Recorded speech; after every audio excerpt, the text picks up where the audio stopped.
Hello, everyone, and welcome to the Assure Learns webinar, where today we are focusing on drug and alcohol testing policies. So is your drug and alcohol policy still doing its job? My guess is that most of you who are here have a policy in place already. Drug and alcohol policy, substance abuse policy, substance use policy, maybe you call it a fit for duty policy, whatever you call it. We're going to be talking about all of that. We're encompassing all of that here today. We generally call it drug and alcohol policy. But my guess is you've already got one in place, and you're thinking, let's make sure it's up to date. We're not missing anything. Uh, you just want a refresher. You want a checklist, some things to think through to update it and make sure it's still working for you. So that's exactly what we're going to give you today. That's how I put this together. That was my intention, is to give you a checklist, some things that you can think about, go back and review your policy. Or if you're looking for, someone to create a whole new policy for you, I'm going to talk about that at the end as well.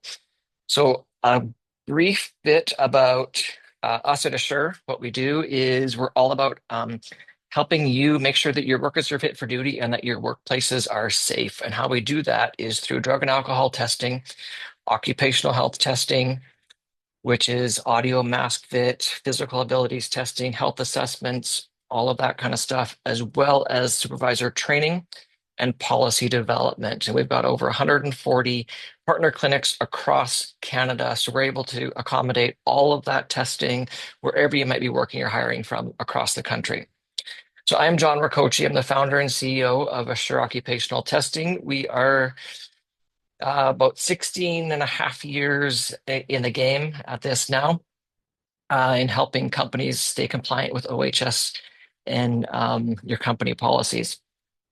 And one of my favorite parts of what I get to do is policy writing and reviewing and helping companies kind of create a drug and alcohol policy and a program that works for your specific company. So here's where we're going to go today.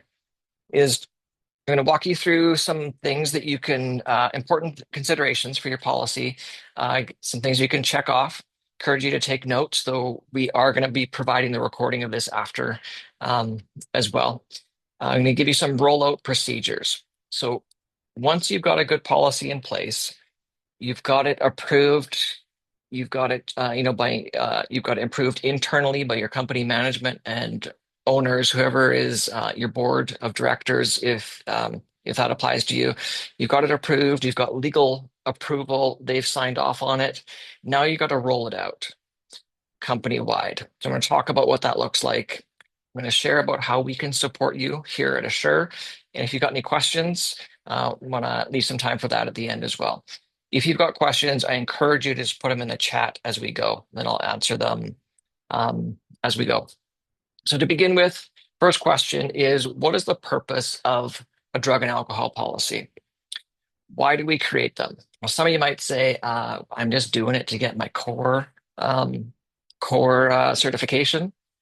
I'm just doing it because we kind of have to for OHS. We got audited. I get it. There could be many different reasons that we create drug and alcohol policies, but at its core, the reasons why we do it is these 6 reasons that I've got here for us. It's to protect workers. It's to protect the public and the environment from impairment-related incidents. Another reason why we want this created is to create and set clear expectations for conduct in safety-sensitive roles. Most of us are familiar with and comfortable with that term, safety-sensitive now. And when it comes to drug and alcohol testing, who are we testing? We're testing people in safety-sensitive roles. That's generally what's advised and permissible here in Canada. We're only testing people in safety-sensitive roles. So it's also to provide a fair, consistent, and legally defensible framework for testing and discipline. So if you were ever, when we think about developing a policy, and as I'm writing a policy or reviewing a policy for a company, and as your lawyers are reviewing your policy, we're viewing it from the lens of worst case scenario, where it's all about managing risk.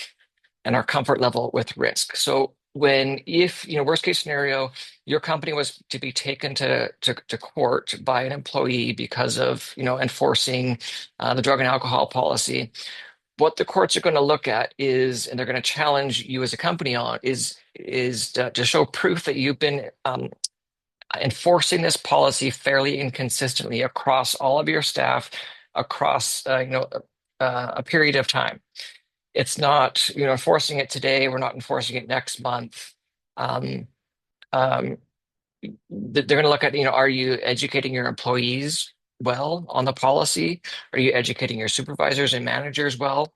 These are things that you're going to be challenged on, and you want to make sure that you can properly defend your company. So the purpose of a drug and alcohol policy is also to meet occupational health and safety obligations. It's a legal obligation uh, by OHS that you create a safe workplace for everybody. And part of creating a safe workplace is um, maintaining fitness for duty of everybody who's on your site, employees, contractors, visitors, whoever that might be. You have a duty to maintain a safe workplace. It's a legal obligation. So therefore, you have you're within your means to enforce fitness for duty, which means presenting as not under the influence of any substances in the workplace. Fifth point there, purpose is to support employees with substance use disorders through accommodation and return to work processes. So in Canada, addiction and substance use disorders are viewed as a disease. So therefore, we cannot discriminate against somebody for having a disease. So we need to offer what human rights says is if you've got somebody who has a disease, diseases need to be accommodated. Addiction fits under that category. We need to accommodate up to the point of undue hardship.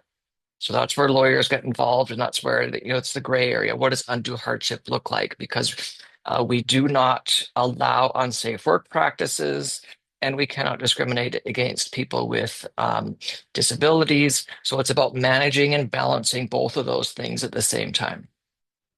So number six, it's about balancing workplace safety with employee privacy and human rights. So again, we're balancing both of those. And the bottom line, when it comes to the purpose of the policy, it's not about punishment. It's about preventing impairment-related harm while respecting human rights. So it's about balancing those, managing both of those at the same time. So now let's get into some checklist of sorts. And the order that I put this in, that we're going to walk through it in, is the order that I've got a policy template that I've created based on loads of research of other policies, of research when it comes to Canadian case law, and it's been legally reviewed as well. So that it's a template that's available for purchase if that's of interest for your company. So this checklist that I put together is the order that I put my policy in. So just something to keep in mind as you're reviewing yours. I know it can be helpful to know to see other policies, and we like to take and borrow things from other people. So I'm letting you borrow some of the contents of mine today. So the scope, a great starting point for any drug and alcohol policy is the scope. The scope means who does this policy apply to? So we're creating a policy saying at this work site on our company work sites, you may have multiple sites. And here's who this policy applies to. Does it apply to employees? And some companies will even spell out full-time or part-time. If you're saying it's applying to everybody, you could just say employees. Another great question, and a common one that we get, is, well, what about contractors? Is our policy allowed to apply to contractors as well? They're not employees of ours, but they do work on our sites. Are we allowed to have them under this as well? And I see this in lots of policies, that the answer to that is yes. contractors can be under this. Some will have a separate contractor policy, but some will, most often what I'm seeing is that it will just be under this one. What about candidates or people who aren't hired yet, that aren't on payroll yet? They're at that pre-employment stage. Does it apply to them? What about the board of directors? What about council? What about visitors who are stepping foot on site? So you want to have these discussions with your team and clearly define and understand who does this, what is the expectation, who does this apply to, and then when does it apply? So is it only when you're on company property? Well, what if I'm in a company vehicle, but I'm driving to another city? So does it also apply when I'm operating company equipment? What about if I'm not operating, I'm not on company property, I'm not operating equipment, but I am in a meeting in another city representing the company? Does it also apply then when I'm carrying out work for the company? What if none of those applies and I'm just at home sitting on my couch watching TV, but my phone could ring at any moment? I'm on call. Does it also apply then? So you want to have thought these situations through, and every company is unique. Not everyone has on call, so every policy gets to be tailored to your specific company. So that's the scope. Who does it apply to?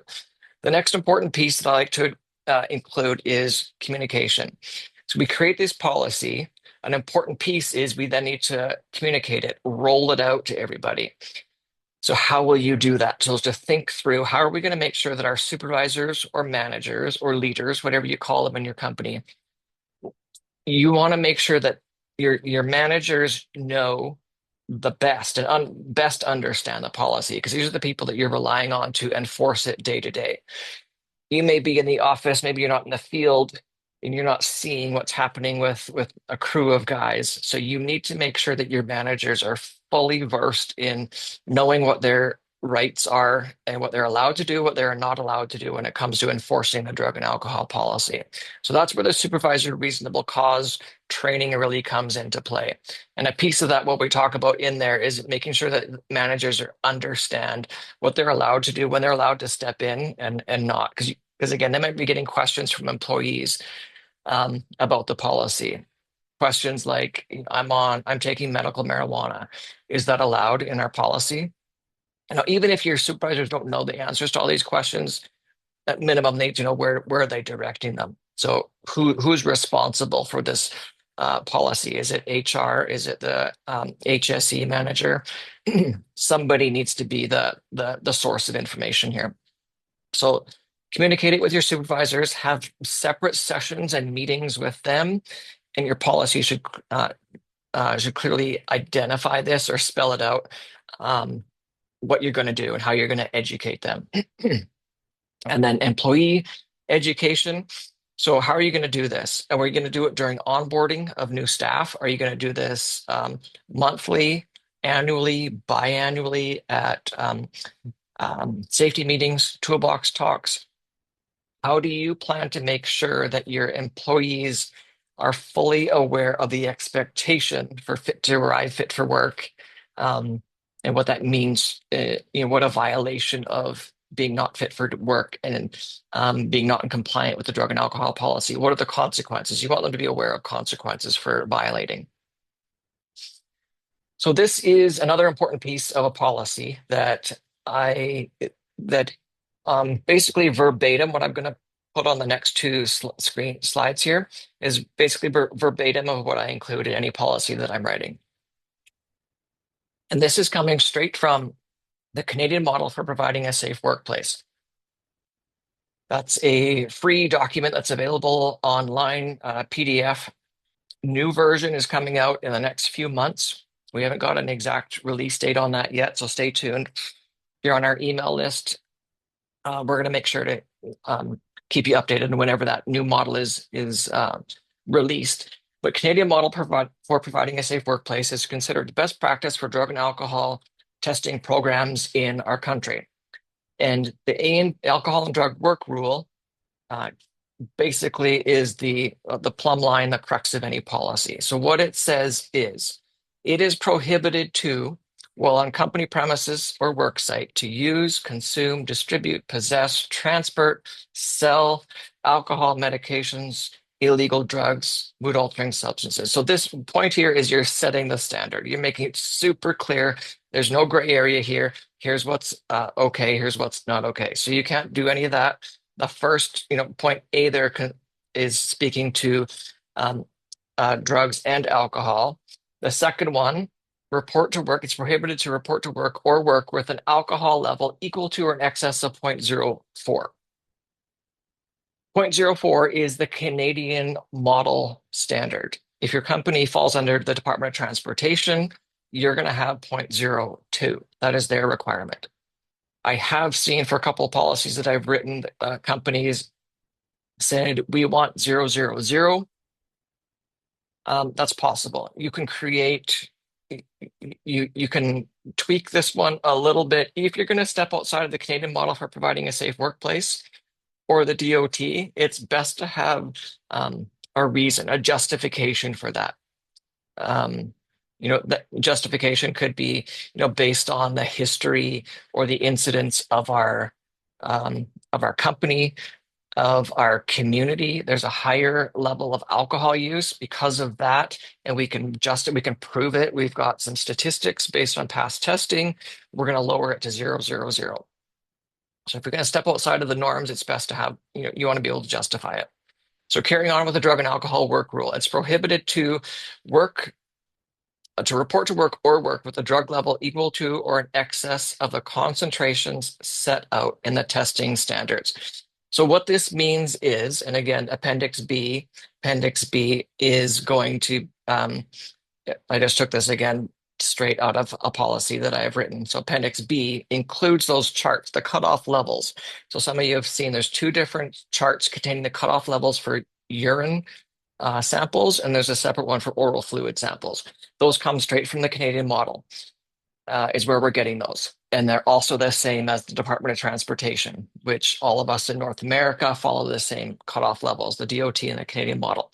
So you just want to clearly identify why that's important is you're saying what's okay, what's allowable, and what's not allowable. So let's talk about marijuana, for example, the cutoff level on a urine screen test for marijuana is 50 nanograms per milliliter. So that sets the standard. If you're over that, that's a positive test result. That's a violation of the drug and alcohol policy. If your level is below that 50 nanograms per milliliter, you're in compliance with the policy, back to work, basically. So you want to clearly identify what's allowable, what's not. So some companies will actually put those two graphs directly in their policy, or put those two charts with here's all the drugs, 10 different drugs listed, all the cutoff levels. Some companies like to put them directly in their policy. Some companies will say, we'll reference them. We follow the cutoff levels as per the Canadian model. They'll have a statement like that. That's generally what I do, because then if the Canadian model updates or tweaks things, we don't have to update the policy. We just say whatever the most recent standard is, that's what we're following. So the other point there, while you cannot report to work or work while your ability to perform your duties is adversely affected because of use of alcohol, cannabis, illegal drugs, mood altering. So you're spelling out again what's okay. You cannot refuse to comply with a request to undergo testing. You cannot tamper with a sample. So if you bring in a fake sample to a testing facility and you are caught with that, that's a violation of the policy, and there's consequences for that, up to and including termination for cause. So the next important section is who's responsible for what? You want to spell this out. Who in this company, what is the employee expectations, supervisor, safety manager, or HR? You could have one or the other there. So employee expectations will include things like, I understand that I'm to present to work fit for duty and free from substance use impairment. Another thing that would typically be found under there is if I see unsafe work practices, meaning I see a coworker who shows up to work hungover, maybe he's under the influence currently, I am expected to report that to my manager immediately. Number two, responsibility, supervisor. What are their expectations? If they receive a report of reasonable cause for someone being under the influence, they will immediately go and intervene, remove that employee from duty, and start an investigation. They will transport them for testing. They will um, um, remain at the center testing facility until testing is completed and provide safe transportation for that employee home. These are just examples of things that will be under there. Some will put here, they will be trained, supervisors will be trained every 2 years in supervisor reasonable cause. Things like that. Safety manager, human resources, what are they expected to do? They're expected to update the policy, enforce it, refer people to employee and family service or employee assistance program, counseling, substance abuse professional assessments, things like that. And owner expectations. This one isn't always in there, but sometimes it will be in there. What are the expectations of the company owner in terms of enforcing this policy? So this next section is about prevention, voluntary disclosure, and aftercare. And this part matters for a few reasons. In Canadian case law, something that's come up in a few of the cases that have gone through the court system is what the courts have wanted to see from a company is that when they read a drug and alcohol policy, that it is not punitive focused language, meaning we're a zero tolerance company. If you're found in violation, you will be terminated. If you're found in violation, here's the consequence. It's not punitive focused, not consequence focused. That's important. That gets to be in there, but it also gets to be balanced with prevention, aftercare. We're here to support you. If you've got an issue, we want to provide support to you. Just as you'd want to, if they were going through a personal issue, EAP would be there to offer counseling. If they're going through a personal matter in their family, for example, that's what EAP is for. We want to go and get some help so that you can come back to work healthy. The same matters here. So that's what this section is about. Prevention. We're going to provide assistance to people who may have substance use concerns. Voluntary disclosure. You want to make it clear to your employees that if you feel like you may have problems with substance use, even if you're not 100% sure, I may have, you want to provide a culture in your workplace that encourages people to feel safe and comfortable to come forward and share that. I've got a problem with drinking. I don't know if I'm an alcoholic or not. I'm not able to diagnose myself, but I know I've got a problem. I'm concerned about it. What kind of support can my company offer me? You want to have language in your policy that encourages them to come forward before there's an issue. And then aftercare is after receiving assistance. So maybe they failed a drug test, then they've gone for a substance abuse professional assessment. The company is going to be there to support them long term, as long as they're complying with the terms of their return to duty agreement.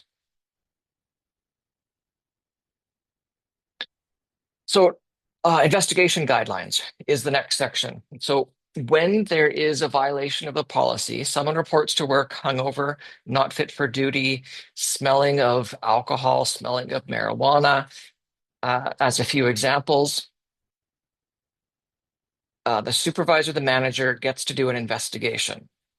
So part of that investigation is to phone assure and get them scheduled for a drug and alcohol test immediately when we're talking about a reasonable cause situation. But your policy should also outline, when do we conduct drug and alcohol testing? So I've got a bunch of abbreviations up there, which mean pre-employment testing. Do you do pre-employment? Do you do pre-access? Do you do post-incident? Reasonable cause? Return to duty? Follow-up? Random.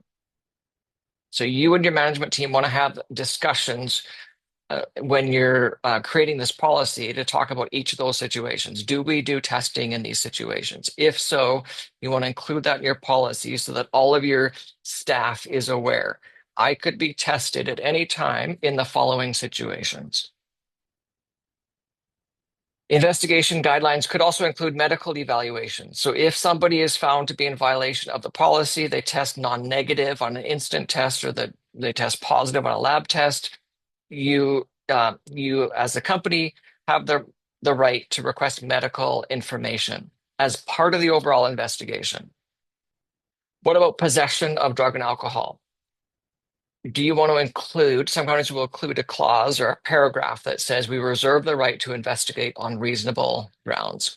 If we've got reason to believe or report that you may have um, um, un, unpermissible substances on company property, we have a right to search your personal vehicle in which is on company property, as an example. We've seen that in many companies, or your personal locker. We have a right to investigate and to search. Another paragraph that I've seen included in policies is speaking about loss of driver's license.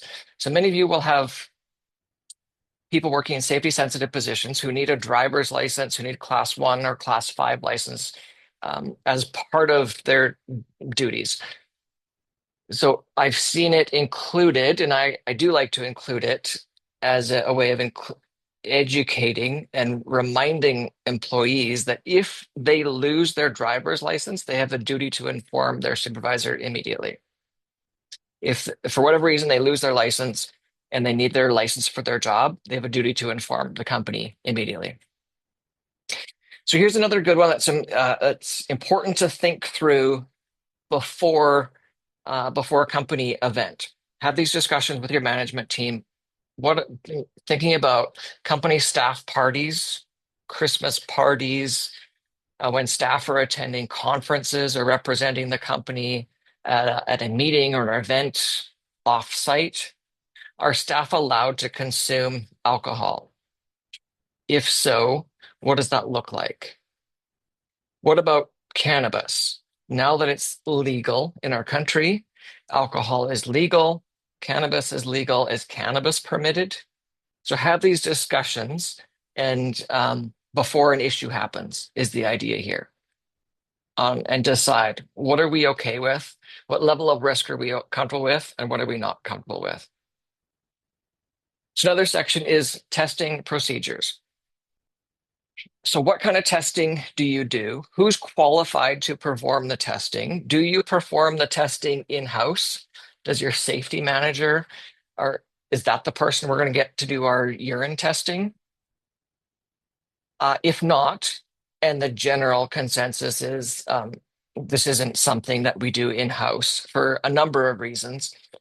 And a couple of them are if you're doing testing in-house and the result is non-negative on an instant test, and then you decide not to hire that person, just based off of that.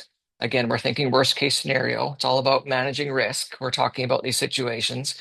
If you did an in-house test, tested non-negative, company decided we're not going to offer the position to this employee based off of a non-negative instant test result, we're pulling our pre-employment offer. That employee takes the company to court. That instant drug test result is non-legally defensible. The instant results don't hold up in court. That would be, one thing to consider. Another thing to consider would be doing in-house testing. There's a bias there. There's just a built-in bias that could be arguable. And then what makes a person qualified to perform drug and alcohol testing? So all of our drug and alcohol collection technicians here at Assure and all of our partner clinics are trained and certified according to the Department of Transportation drug and alcohol collection procedures. That's considered the best practice, the highest level of certification in all of North America. It's the highest standard is to be to the DOT standard. So policies will sometimes include a line about that, speaking to only people trained to DOT standards are qualified to perform A&D testing for this company. So are you going to include the type of testing details? So the cutoffs and the panels. So the cutoffs that I mentioned are, is it 0.04, 0.02 for alcohol? What's the cutoff for alcohol? Decide on that. And uh, for urine and oral fluid drug testing, what are our cutoffs? Do we follow the Canadian model for providing a safe workplace cutoffs? If so, and generally that's exactly what we would advise that you do, is you follow those cutoffs, but so you're just going to reference that. So now let's talk about the panels. When I say panels, we're talking about, do you do a panel 8 drug test, a panel 10, 12 plus fentanyl? Do you do a panel 14? There's lots of different panels. And when you call to book in, appointment with us, that's one of the first questions that the booking staff is going to ask you is what panel of tests do you need? So do you want to include that in your policy, or do you want to leave it open? Generally, what I'm seeing and advising is leave it open. You have this, we have this on file for you on your company file with your company here at Assure. We have the panel on file for you, knowing in pre-employment situation, this company does a panel 12 plus fentanyl. In pre-access, it's open, depending on what site they're going to. On a post-incident, they want a panel 14 and they want oral fluid. So we can have that information on file for you. You can have that in somewhere else. Generally, it's not included in your policy. And the reason why is if you put in your policy that we do a panel 12 plus fentanyl, then technically that's all you can be doing in any situation. Pre-access, post-incident, reasonable cause random. And as you know, if you're on multiple sites, you might have to do a panel 15 to get onto this this site owner's site. So you want to generally you want to leave that open. So who receives results? Where do results go? Is it HR? Is it safety? And what's the consequence? Or what if somebody fails to report for a test? What if somebody tampers with the test, a result or a sample for testing? What if somebody shows up to a testing facility that they're booked in? They're told you need to be um, at the clinic in Edmonton at 10 a.m. and the other don't show up, so failure to report.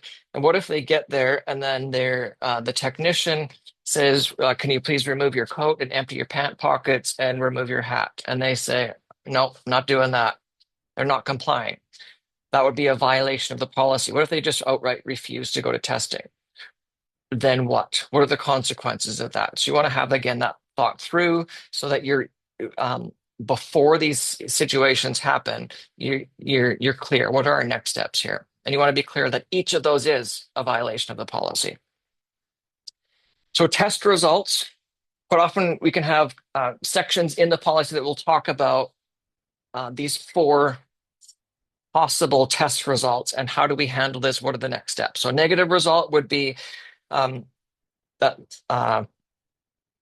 all the drugs or the urine sample, the oral fluid sample, the levels have tested below the permissible levels. That's what we want to see. It's a negative test result. You want to clearly define what's negative. What is a positive test result? Define what are our next steps. What do we do if there's a refusal to test? So refusal to test means manager has requested a reasonable cause test based on observable, documentable evidence of a person not presenting as not fit for duty, and the employee refuses. They have a right to refuse. We cannot force somebody to take a drug test. So they have a right to refuse, but if they choose to refuse and they're choosing a consequence that goes along with that, the consequence of violating the policy, how do we handle that? What about a canceled sample? Canceled sample could be collector collects a urine sample, it gets shipped via purulator.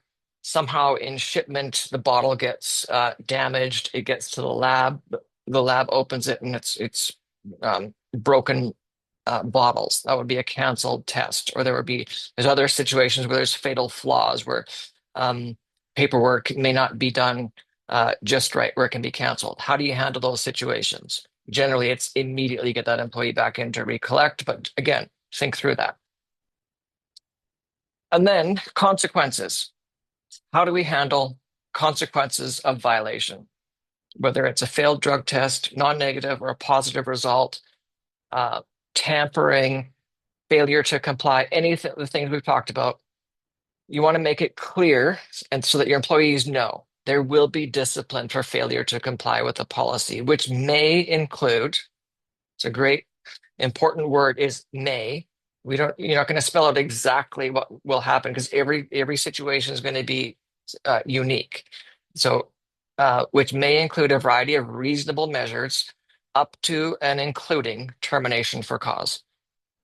So you want to make it clear that your staff knows their termination for cause could is something I could be considering if I don't comply with this.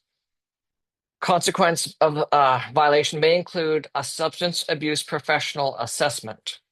So this is someone who is certified in diagnosing substance use disorders and making treatment plans and recommendations for ongoing support, which we then take and we turn into a return to duty agreement, which you would then use with that employee if they want to agree to continue to work with your company post violation of the policy of the policy.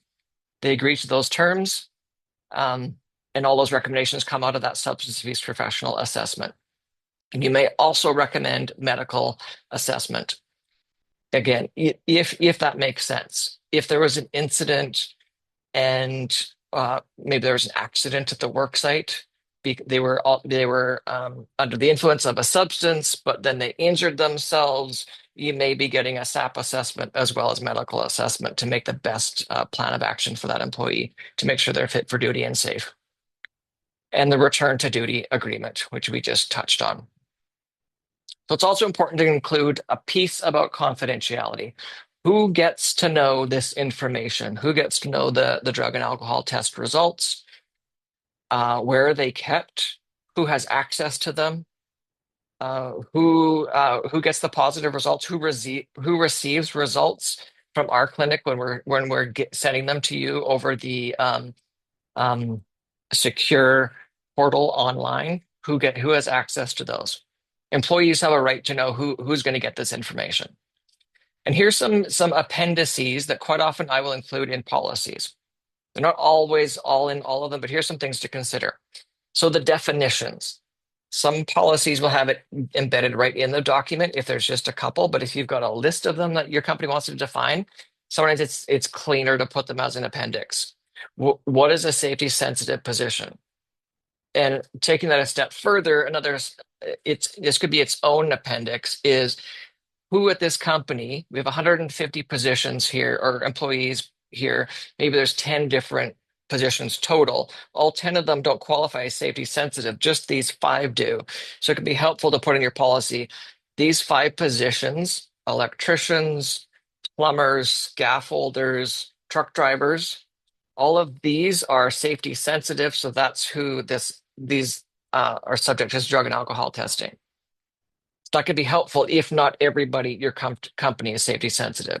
So the testing standards, by that I mean the cutoff levels. So the charts, some companies, if you want it in the policy, can be a bit cleaner to put it as an appendix. An employee acknowledgement form where they sign off and say, I understand this policy, I agree to abide by it. Medical clearance form, meaning if I was injured last week, I was in a car accident and I had surgery and I've been given painkillers for the next couple of weeks to manage my pain, and I'm back on light duty at work potentially. I have a duty. You want your employees to be aware that they have a duty to disclose that they're on a potentially impairment causing substance. So to declare that form. A fit for duty disclosure form, a different version similar to that one that I just talked about. If there's other fit for duty concerns that they may need to disclose. Reasonable cause steps. So this is about a 2-page document that I've created, which contains the 5 steps of a reasonable cause investigation. Some companies like having that in the back so that it's just kind of a quick reference. If somebody shows to work as presenting as possibly not fit for work, what do we do? That can be a great tool for your supervisors just to quickly pull that out. Along with that reasonable cause report form, here's what we're going to fill out to document what we're seeing with this employee right now. So now let's talk about rollout procedures. So properly communicating the implementation of a new policy, it's essential to effectively enforcing and having a policy that people adhere to and are on board with. If management just creates it and doesn't tell anybody about it, this is also going to be difficult to defend. Again, worst case, if it goes to court, what they're going to be challenging you on is in looking at how did you communicate this to your team. So you're going to roll it out on a few different ways. When you onboard any new staff, you're going to get them, you provide copies of it, and then get them to sign. Yes, I understand the policy. I agree to abide by its terms. Um, you're going to bring this up regularly in staff or safety meetings, maybe once or twice a year. What kind of refreshers are you going to have? So here's a few steps that I'm offering you to think about as you roll out a new policy. So the first thing is you got to have the new policy in place. You've gone through all the checklists that we've just talked about. You've had the meetings. You've talked about, are we allowing alcohol at Christmas parties or not? All of that's decided. We've sent the policy for legal review. We've got it back. It's got signed off on by owners and management. Policies in place. That's all done. Now the next step is you're going to educate your supervisors and your employees. You're going to provide the new policy in many different ways. You're going to have meetings about it. You're going to email it out to everybody. You're going to put it through intranet channels if you've got that. Include a note in paychecks is another way to do it. A newsletter. It posted in the staff room. Here's the policy. You're going to make sure that it's clear. There's no way that your team cannot have known that on April 1st, on June 1st, this new policy takes effect. So you're going to educate people. You're going to let them know about here's the employee assistance program supports. Why that matters is if you've never tested for drugs in your workplace before, and on June 1st, you're going to start testing, somebody in your workplace may be a recreational cannabis user. And up till now, it's been okay. But on June 1st, I might have to, I could be sent for a post-incident test, for example. You're gonna have you want to give them time to come into compliance with the new standard, is the reason for putting, a start date on this and to give people 30 or 60 days notice. The start date is not tomorrow. The start date is going to be in 2 months from now. If you need support and to come into compliance with the new standard, here's what's available to you. So you want to provide support. You want to get them all to sign the acceptance letter of the new policy. You're going to provide reasonable cause training to your team. And why that matters is, again, you as the HR manager, HSE manager, um, you can't enforce this policy all by yourself. You need your supervisors and managers to be on board and to help you in supporting and enforcing the policy. So you're going to provide them training so that they're fully versed and aware of their rights and responsibilities when it comes to enforcing the policy. So we offer that. That's a separate course that we offer here at Assure, and we do that virtually. Typically, it's almost all virtual now that we're offering that. We can do an offering of that course just for your specific workplace, or you can join the group offering of that course. We offer that every second month virtually. Number 6, you've got as you're rolling out the policy, you've got a drug and alcohol testing provider. You've called Assure, you've set up an account with us. We've got all the details about what kind of testing you do for post-incident reasonable cause pre-employment. We've got all those details in your file. You've got a substance abuse professional secured. And again, we've got those on staff here. So you don't necessarily have to have that one. If you can know if there's ever a policy violation, we just phone Assure. Assure is going to coordinate the SAP assessment for us. Return to duty program and procedures. Again, we know what the plan is. And if you work with us, we take care of that for you.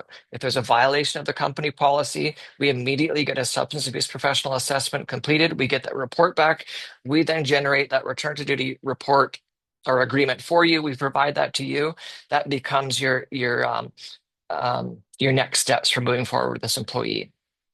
You've got some steps about how are we going to evaluate this program. It's not just a once and done. We're going to say on February 1st of every year, we're going to do a review of the policy to make sure it still meets our needs. And the last one there is the start date, which I talked about. Are you giving them 30 or 60 or 90 days to come into compliance with the program? So a few common pitfalls to avoid. Not proofreading. So inconsistency in language and terminology, reasonable cause, reasonable suspicion, reasonable grounds, calling it all three things in one document. So pick a term, stick with it. The cutoff levels, having them out of date. They were updated. There were some changes made maybe 10 years ago. And I did see a policy within the past couple of months that it was still referencing the old cutoff levels. So those being out of date. It's testing situations. So what situations do we test in? Do we do random testing? If not, then why is it in our policy? If we do, then why isn't it in our policy? Number 5 is punitive focused versus supportive and preventative focused. We touched on that already. Not enforcing the policy or inconsistently enforcing.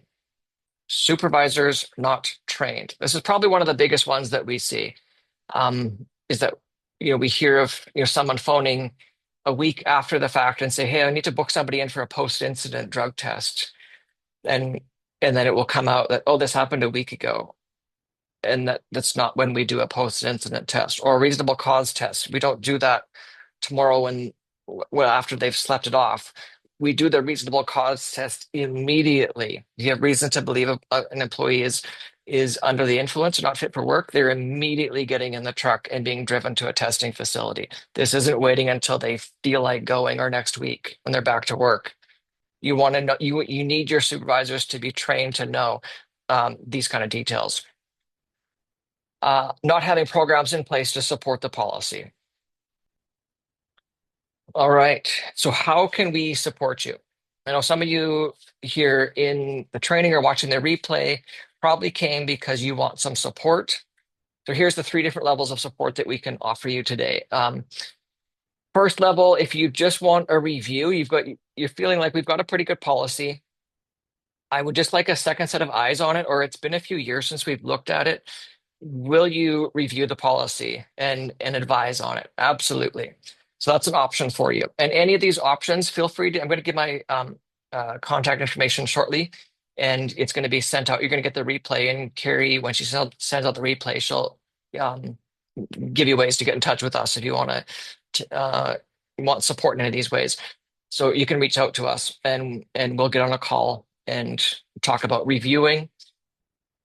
Second one would be a template. So if you want to purchase a pre-made template where it's just plug and play, you fill in your company name, and then generally with that, and you say, we're pretty comfortable with writing and managing policies. We're comfortable to do that on our own. If you give us a starting place, that template can be a great option for you, and you can go in and add, remove. Some people just want that. Just give us a starting place. So that's available to you. Reach out to us. We can connect you with that. Or if you say, I just want a completely new policy from scratch, tailor-made, specific to your company, that's also available to you as well. And usually included in that, not usually, always included in that is meetings with your core management team, who are the decision makers, and getting on a Zoom like this or meeting in a boardroom and let's talk through each scenario. I walk us through some things to think about and guide the discussion and provide advice on tailoring that to your company as well. And then the supervisor reasonable cause training is another important way that we can support you in making sure that your team understands their responsibilities when it comes to enforcing drug and alcohol policies. So again, if you want support with any of that, Carrie's going to email you after this training, and you can just reply to that email or reach out to us by phone. Alternatively, here's all the info here on the screen. So if there's questions related to this or just testing in other places, partner clinics across the country, we would love to support you with that. So we are here to help you make sure, of course, that your workers at fit for duty workplaces are safe and to give you confidence that your drug and alcohol policy is working for you. So thank you so much for being here with us today. It has been a pleasure, and we'll see you on the next one.